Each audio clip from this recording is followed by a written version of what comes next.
Sir, you're here. Upon seeing Dr. Rowan Cross, Ross was stunned. He rushed to greet the older man with respect. At that moment, he looked very humble. Sir?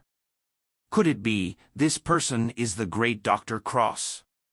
After learning the identity of the older man, the Nicholson family members were excited. They surrounded him, trying to gain his favor. Oh my! What an honor to meet the great Dr. Cross in person. I've heard a lot about you, Dr. Cross. I'm so lucky to meet you.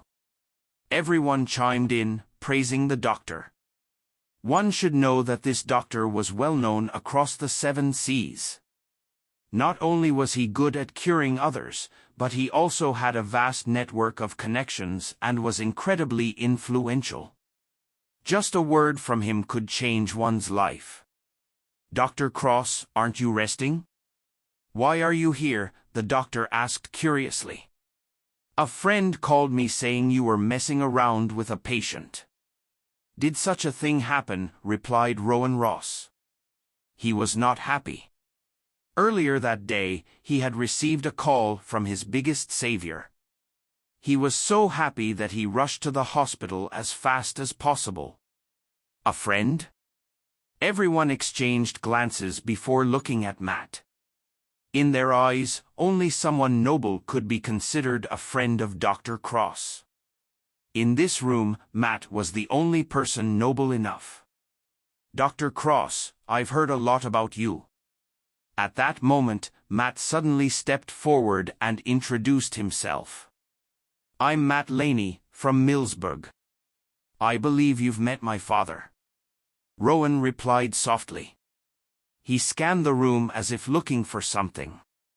He did not even spare Matt a glance.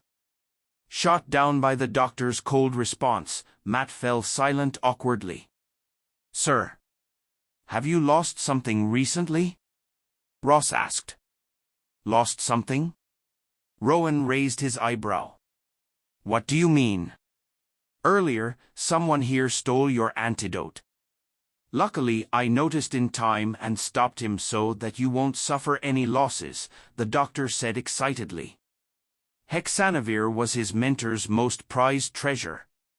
Now that he had helped return it, he would surely be rewarded. Stole my antidote? Who? Rowan was puzzled. It's him, exclaimed the doctor as he pointed to someone behind Rowan. He's the one who stole your Hexanavir. He even babbled on about how you gave it to him as a gift. Thankfully, I'm smart enough to see through his lies.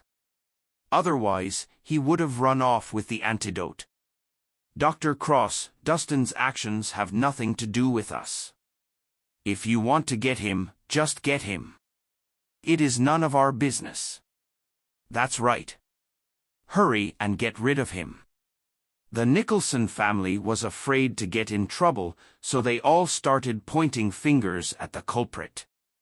However, no one expected the dark cloud that fell across Rowan's face. Dustin, what are you still waiting for? Hurry and return the antidote and apologize. If you're lucky, Dr. Cross might forgive you. Dahlia started sending him signals. Although she hated his actions at times, she still felt bad for him when he found himself in bad situations. Bastard! You're done for. You dare steal my mentor's treasure. No one can save you today. Ross sneered with a smug look as if he had won. One should know that although his mentor was kind and forgiving, he was serious when it came to medicine. There was no way he would let Dustin off easily for stealing his antidote. Dr. Cross, you've done a great job teaching your apprentice. Since this antidote is so precious, I'll return it to you. Dustin pulled out the bottle of Hexanavir and threw it over to Rowan. Rowan almost collapsed in shock. However, Ross still had not grasped the situation and continued mocking Dustin. Bastard! Now you're scared? Why didn't you do this earlier? Even if you return it now, it's too late. I want you to kneel and apologize. Maybe then I'll let you go. The doctor with glasses exploded, his head held high. Shut up. At that moment, Rowan's patience had run out, and he slapped Rhys across the face with all his might.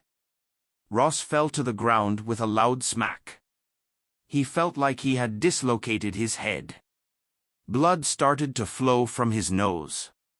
Sir, why did you hit me? He's the one you should hit.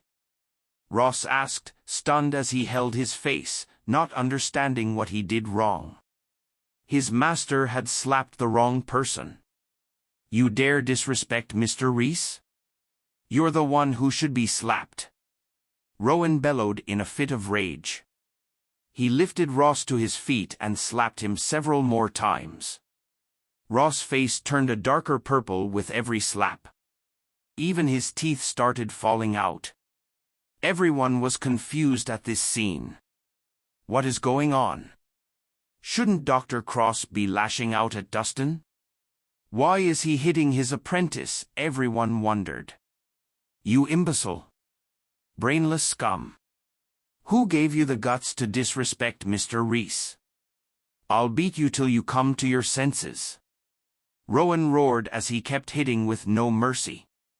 If Dustin hadn't stepped up to stop Rowan, Rhys wouldn't have survived. After all these years, Rowan had been searching for Dustin so that he could repay him for his kindness. And now that they had finally met in person, it should have been a momentous occasion. However, his failure of an apprentice disrespected and openly mocked his greatest savior. He was clearly looking for a beating. After letting out his anger, Rowan presented the bottle of hexanavir to Dustin and said, Mr. Rhys, I'm terribly sorry. It's my fault for not training him well enough that you had to go through all that. Please forgive me. He fell to his knees in front of Dustin.